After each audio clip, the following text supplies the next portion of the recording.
তো বন্ধুরা আজকের এই ভিডিওটা কিন্তু খুবই ইম্পর্ট্যান্ট, কারণ এই ভিডিওতে তোমাদেরকে এমন 5টি মিস্টেকের কথা বলবো যেই মিস্টেকগুলো করার কারণেই কিন্তু তোমরা তোমাদের শর্টস ভিডিওকে ভাইরাল করতে পারো না। আর শেষে যে মিস্টেকটা বলবো সেটা কিন্তু খুবই ইম্পর্ট্যান্ট। তো 4টা মিস্টেক জানার পরেও যদি শেষেরটা না জানো তাহলে কিন্তু তোমরা কোনো সময় তোমাদের শর্টস ভিডিওতে ভিউ আনতে পারবে না, ভিডিওকে ভাইরাল করতে পারবে না। তো চলো বেশি কথা না বাড়িয়ে তোমাদেরকে মিস্টেকগুলো এক এক করে বলা যাক। Mistake number 1, mix content. তোমরা কি করো, যখনই নতুন নতুন ভিডিও আপলোড করা শুরু করো, তোমরা আজকে একটা কমেডি শর্টস আপলোড করো, কালকে কি করো ইনস্টাগ্রাম থেকে কোনো একটা ভিডিও ডাউনলোড করে আপলোড করে দাও, তারপরের দিন কি করো কোনো একটা ইউটিউব চ্যানেলের শর্টস ভিডিও একটা ডাউনলোড করে আপলোড করে দাও, কালকে একটা হরর ভিডিও দিয়ে দাও। এরকম করে মিক্স কন্টেন্ট, তোমার কোনো নির্দিষ্ট কোনো ক্যাটাগরি নেই, আজকে রাম কালকে সাম এরকম করে এটা সেটা ভিডিও আপলোড করো। আর যেই কারণে কিন্তু ইউটিউব বুঝতে পারে না যে আসলে এই চ্যানেলটা কোন ক্যাটাগরির বা তোমার এই ভিডিওগুলো কোন অডিয়েন্সের কাছে পাঠাবে। তোমরা যদি একটা নির্দিষ্ট ক্যাটাগরিতে ধরো কার্টুন ভিডিও আপলোড করছো তো কার্টুন ভিডিওই তোমাকে কন্টিনিউ আপলোড করতে হবে, ধরো কমেডি ভিডিও আপলোড করছো তো কন্টিনিউ কমেডি ভিডিওই আপলোড করতে হবে। সেইভাবেই কিন্তু ইউটিউব কি করবে, সেই সমস্ত অডিয়েন্সদের কাছে তোমার ভিডিওটাকে পাঠাবে। আর যদি তোমরা এই মিক্স কন্টেন্ট আপলোড করতে থাকো তাহলে কিন্তু ইউটিউব কোনো সময় তোমার ভিডিওকে রিকমেন্ডেশনে পাঠাবে না, আর তোমার ভিডিওতে 5টা 10টা ভিউ এসে থেমে যাবে। তো এবার আসি মিস্টেক নাম্বার 2, যেটা হচ্ছে টাইমিং। হ্যাঁ বন্ধুরা, সঠিক টাইম মেনে যদি তোমরা ভিডিও আপলোড না করো তাহলে কিন্তু তোমার চ্যানেলের ভিউ সবসময় ডাউনই থাকবে, কারণ তোমার চ্যানেলের অডিয়েন্স কখন অ্যাক্টিভ থাকে সেই সাপেক্ষেই কিন্তু তোমাকে ভিডিওটা আপলোড করতে হবে। তুমি হয়তো ভাবছো যে ওই ইউটিউবারটা একটার সময় ভিডিও আপলোড করে বলে আমার চ্যানেলেও ঠিক একটা সময় ভিডিও আপলোড করলে ভিডিও ভাইরাল হবে, ভিডিওতে ভিউ আসবে, সেটা কিন্তু না। তোমাকে কিন্তু তোমার চ্যানেলের অডিয়েন্স অপশানে গিয়ে ওখানে যে গ্রাফটা দেখায় সেই গ্রাফ দেখেও কিছু কিছু সময় ভিডিও আপলোড করতে হবে। আর কি করতে হবে, তোমার চ্যানেলে লাস্ট 48 ঘন্টার মধ্যে সব থেকে বেশি কোন টাইমে ভিউ এসছে, অর্থাৎ ওই 48 ঘন্টার মধ্যে থেকে তোমাকে কিন্তু 3টা টাইম বেছে নিতে হবে, আর ওই টাইম ধরেই কিন্তু তোমাকে শর্টস ভিডিও আপলোড করতে হবে। টাইমটা কিন্তু খুবই ইম্পর্টেন্ট, যে কোনো সময় শর্টস ভিডিও আপলোড করলে কোনো সময় ভিউ আসবে না।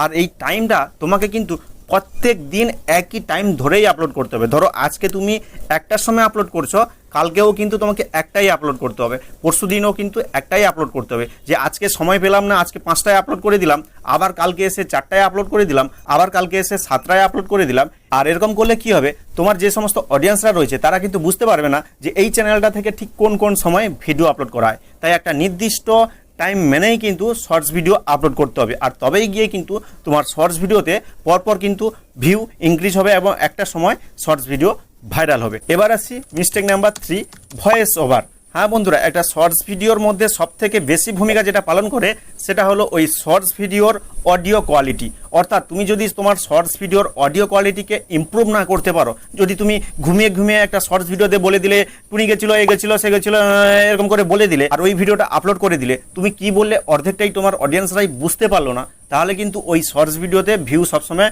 নিচের দিকেই থাকবে, অর্থাৎ ডাউনই থাকবে, কোনো সময় ভিউ আসবে না। তাই অবশ্যই কিন্তু তোমার শর্টস ভিডিও বানানোর সময় যে অডিওটা তুমি দিবে বা ভয়েস ওভারটা যেটা দিবে, তো সেটা কিন্তু আগে থেকে তোমাকে নোটপ্যাডে লিখে রাখতে হবে এবং ভয়েস রেকর্ডিং করে সেটাকে আপলোড করতে হবে। এবং যখন ভয়েস রেকর্ডিং করবে বা ভয়েস ওভার দিবে তখন কিন্তু একটা এনার্জির সাথে বলতে হবে, একদম লিখে রাখবে, দেখে দেখে জাস্ট আগে অডিও রেকর্ডিং করবে, তারপরে কিন্তু সেটা এডিট করার সময় অ্যাড করবে।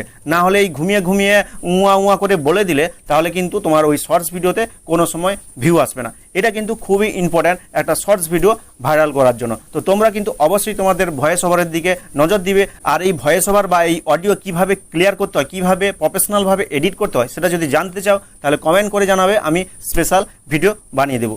এবার আসি মিস্টেক নাম্বার 4, কনসিস্টেন্সি। হ্যাঁ বন্ধুরা, ইউটিউব কেবলমাত্র সেই চ্যানেলটাকেই ভাইরাল করে বা সেই চ্যানেলটাকেই গ্রো করে যেই চ্যানেলটা কনসিস্টেন্সিভাবে ভিডিও আপলোড করে বা সব সময় অ্যাক্টিভ থাকে, সেটা ফটো পোস্টের মাধ্যমে হোক কিংবা ভিডিও পোস্টের মাধ্যমে হোক কিংবা লাইভের মাধ্যমে হোক। তো তোমাকে কি করতে হবে, কনসিস্টেন্সি মানে প্রত্যেক দিন একটা হলেও কিন্তু একটা তোমাকে ভিডিও আপলোড করতেই হবে। এখন তুমি বলবে আমার বিভিন্ন কাজ থাকে, আমি ওখানে কাজ করি ওখানে কাজ করি, তাহলে কি করতে হবে, তুমি যেই দিন সময় পাবে সেই দিন একসাথে 4-5টা ভিডিও আপলোড করে শিডিউল করে দিবে। তাতে কি হবে, একদিন অন্তর একদিন কিন্তু তোমার ভিডিওটা অটোমেটিক পাবলিশ হয়ে যাবে, আর এতে কিন্তু চ্যানেলের মধ্যে কনসিস্টেন্সি বজায় থাকবে। তুমি আজকে 2টো আপলোড করে দিলে, দিয়ে মামার বাড়ি চলে গেলে, আর 4 দিন আপলোড করলে না, আবার এসে আবার 5টা আপলোড করে দিলে, এরকম করলে কিন্তু হবে না। তোমাকে রোজ একটা হলেও একটা তোমাকে ভিডিও আপলোড করতে হবে। কিন্তু বন্ধুরা আমি কিন্তু আমার চ্যানেলে প্রত্যেক দিন 3টা ভিডিও আপলোড করি, আর সময় না পেলে একটাও কিন্তু আপলোড করি, কোনো সময় কিন্তু ছাড়ি না। তো তোমাদেরকেও ঠিক একইভাবে কনসিস্টেন্সি বজায় রাখতে হবে, তবেই কিন্তু ইউটিউব তোমার ভিডিওটাকে রিকমেন্ডেশনে পাঠাবে, তোমার চ্যানেলটাকে আরও বেশি পাঠাবে লোকেদের কাছে, রিচ বাড়াবে, তবে কিন্তু তোমার শর্টস ভিডিওতে ভিউ আসবে। এবার আসি শেষের সব থেকে ইম্পর্টেন্ট, যেটা আমি শুরুতেই বলেছিলাম, সেটা হচ্ছে অডিয়েন্স রিটেনশন বৃদ্ধি করা। অর্থাৎ তুমি তোমার ভিডিওতে যদি অডিয়েন্স রিটেনশনকে বাড়িয়ে ফেলতে পারো, তাহলে কিন্তু ইউটিউবের কোনো সিস্টেমই নেই তোমার ভিডিওতে ভিউ আটকে রাখবে। অর্থাৎ তুমি এমনভাবে ভিডিও এডিটিং করার সময় বা ভয়েস ওভার দেওয়ার সময় এমনভাবে বলবে যেন ভিউয়ার্স যদি একবার ওই ভিডিওটা দেখা শুরু করে যেন শেষ পর্যন্ত যায়। তো এটাই হচ্ছে অডিয়েন্স রিটেনশন। অর্থাৎ তোমার ভিডিওটা কতক্ষণ ভিউয়ার্সটা দেখলো সেটার উপর ডিপেন্ড করে কিন্তু ইউটিউব ওই ভিডিওটাকে আরও লোকের কাছে রিকমেন্ড করে বা তোমার ভিডিওটা রিচ ইনক্রিজ করে দেয়। আর তোমাকে কিন্তু সেই ট্রিক্সটাই শিখতে হবে। তোমাকে কি করতে হবে, ভিডিও এডিটিংয়ের সময় উপরে একটা লিখে দিতে হবে যে শেষে দেখো মজা রয়েছে, শেষ পর্যন্ত দেখো মজা পাবে, এরকম একটা লিখে দিতে হবে। আর ভয়েস ওভার দেওয়ার সময় এমনভাবে সাসপেন্স ক্রিয়েট করবে যেন প্রত্যেকটা অডিয়েন্স, প্রত্যেকটা ভিউয়ার্স তোমার ভিডিওটা শেষ পর্যন্ত দেখে। অর্থাৎ তোমাকে বলতে হবে শেষে যা হলো দেখে অবাক হয়ে যাবে, আর সেটা কি সেটা কিন্তু একদম শেষে গিয়েই কিন্তু বলতে হবে। আর এইভাবে কিন্তু তোমার অডিয়েন্স রিটেনশনকে বাড়িয়ে ফেলতে হবে। আর এই 5টা মিস্টেক যদি তোমরা শুধরে ফেলতে পারো, তাহলে 100% গ্যারান্টি দিচ্ছি তোমাদের শর্টস ভিডিওতে ভিউ কিন্তু আর কোনো সময় আটকে থাকবে না।